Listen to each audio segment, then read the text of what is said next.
ವಿಜಯಪುರ ಜಿಲ್ಲೆಯ ಬಸವನ ಬಾಗೇವಾಡಿ ತಾಲೂಕಿನಲ್ಲಿ ಕರ್ನಾಟಕ ಅಂಗವಿಕಲರ ರಾಜ್ಯ ಒಕ್ಕೂಟದ ವತಿಯಿಂದ ಕರ್ನಾಟಕ ಸರ್ಕಾರದ ಬಜೆಟ್ನಲ್ಲಿ ಅಂಗವಿಕಲರನ್ನ ನಿರಂತರವಾಗಿ ನಿರ್ಲಕ್ಷಿಸುತ್ತಿರುವ ರಾಜ್ಯ ಸರ್ಕಾರದ ನಿಷ್ಕಾಳಜಿ ನಡುವೆ ಹಾಗೂ ಈ ರಾಜ್ಯದ ವಿಕಲಚೇತನ ವಿವಿಧ ಬೇಡಿಕೆಗಳನ್ನು ಈಡೇರಿಸುವ ಕುರಿತು ತಾಲೂಕು ಸಂಚಾಲಕರಾದ ಶ್ರೀ ಮಲ್ಲಿಕಾರ್ಜುನ್ ಸಿ ಬಿರಾದಾರ ಅವರ ನೇತೃತ್ವದಲ್ಲಿ ಹೋರಾಟದ ಮೂಲಕ ರಾಜ್ಯ ಸರ್ಕಾರದ ವಿರುದ್ಧ ಆಕ್ರೋಶ ವ್ಯಕ್ತಪಡಿಸಿ ಘೋಷಣೆ ಕೂಗುತ್ತಾ ಬಸವೇಶ್ವರ ವೃತ್ತದಿಂದ ತಹಶೀಲ್ದಾರ್ ಆಫೀಸ್ಗೆ ತಲುಪಿ ವಿವಿಧ ಬೇಡಿಕೆಗಳನ್ನು ಒದಗಿಸಬೇಕೆಂದು ರಾಜ್ಯ ಕರ್ನಾಟಕಕ್ಕೆ ಒತ್ತಾಯಿಸಿ ಮನವಿಯನ್ನ ನೀಡಿದರು.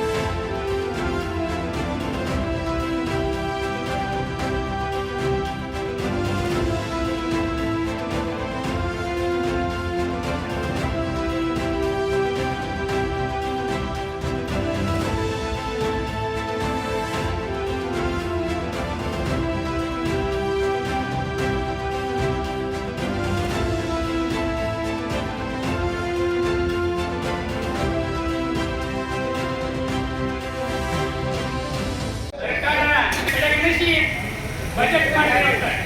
ಇವತ್ತು ನೋಡಿರಿ, ನಮ್ಮ ವಿಕಲಚೇತನರಿಗೆ ಬರೀ ಸರ್ಕಾರ ಅಯ್ಯೋ ಪಾಪ ಇವ್ರಿಗೆ ಅಂಗವಿಕಲರಿಗೆ ಬರೀ ತುಂಬಾ ತಪ್ಪಿಸಿ ಕೆಲಸ ಮಾಡ್ತಾರೆ ಸರ್ಕಾರ ಇವತ್ತಿನ ದಿವಸ ಆಗಿದೆ. ಈ ಬಜೆಟ್ ನಲ್ಲಿ ನಮ್ಮ ವಿಕಲಚೇತನರಿಗೆ ಯಾವುದೇ ಒಂದು ವಿಕಲಚೇತನರ ಕಾರ್ಯಕ್ರಮದ ಆಗಿರ್ಬೋದು, ಅಂಗವಿಕಲ ಮಾಸಾಧನ ಆಗಿರ್ಬೋದು, ಮತ್ತು ಯಾವುದೇ ಒಂದು ಯೋಜನೆಗಳನ್ನ ಇವತ್ತು ಸರ್ಕಾರ ಹಾಕಿಕೊಂಡಿಲ್ಲ. ಅದನ್ನು ಖಂಡಿಸಿ ಇಡೀ ನಮ್ಮ ರಾಜ್ಯ ತುಂಬ ಇವತ್ತು ನಾವು ವಿಕಲಚೇತನ ಹೋರಾಟ ಮಾಡ್ತಾ ಇದ್ದೀವಿ. ಅದರ ಜೊತೆಗೆ ಇವತ್ತ ಜಗಜ್ಯೋತಿ ಅವರ ಪರಿಸ್ಥಿತಿ, ಅವರ ಜೀವನ ನಡೆಸಬೇಕಂದ್ರೆ ಎಷ್ಟು ಕಷ್ಟ ಇದೆ, ಅವರ ಮನೆಗೆ ಬಂದು ನೋಡಿದ್ರೆ ನಿಮ್ಗೆ ಗೊತ್ತಾಗ್ತೈತಿ. ಯಾಕಪ್ಪ ಅಂತ ಹೇಳಿದ್ರೆ ನಮ್ಮ ಟ್ಯಾಕ್ಸ್ ಕಟ್ಟಿದ ದುಡ್ಡಲ್ಲಿ ನೀವು ರಾಜಾರಾಜವಾಗಿ ಆಯುಷ್ಮಾನವಾಗಿ ಎನ್ಸಿ ಕಾರ್ಡ್ರಿ ನಮ್ಮ ಕಷ್ಟ ನಿಮಗೆ ಗೊತ್ತಾಗುದಿಲ್ಲ.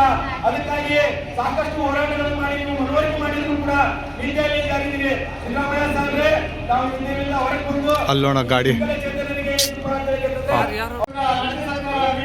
ಅಂಬೇಡ್ಕರ್ ವಸತಿ ಯೋಜನೆ ಆಗಿರ್ಬೋದು, ಇಂದಿರಾವಾಸ ಯೋಜನೆ ಆಗಿರ್ಬೋದು, ಬಸವ ಯೋಜನೆ ಆಗಿರ್ಬೋದು, ಅವ್ರಿಗೆ ಕಂಪಲ್ಸರಿ ಪ್ರತಿ ಗ್ರಾಮ ಪಂಚಾಯತಿಗಳಲ್ಲಿ ಆ ಒಂದು ಮನೆಗಳ ಮೀಸಲಾತಿ ಇಟ್ಟು ವಿಕಲಚೇತನರಿಗೆ ಮನೆಯನ್ನು ನೀಡಬೇಕು ಅಂತ ಹೇಳಿ ಈ ಒಂದು ಒಕ್ಕೂಟ ರಾಜ್ಯ ಸರ್ಕಾರಕ್ಕೆ ಎಚ್ಚರಿಕೆಯನ್ನು ನೀಡುತ್ತದೆ.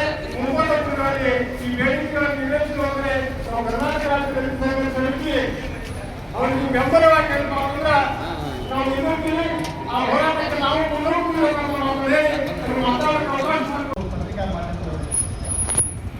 ಹಲವಾರು ವರ್ಷಗಳಿಂದ ಈ ಅಂಗವಿಕಲರು ತಮ್ಮ ಬೇಡಿಕೆಗಳನ್ನು ಸರ್ಕಾರ ಯಾವುದೇ ಸರ್ಕಾರ ಬಂದರೂ ನಮ್ಮ ಸರ್ಕಾರ ಬಂದು ತಮ್ಮ ಬೇಡಿಕೆಗಳನ್ನು ಹೋರಾಟದ ಮುಖಾಂತರ ಕೇಳಿಕೊಳ್ಳುತ್ತಾರೆ.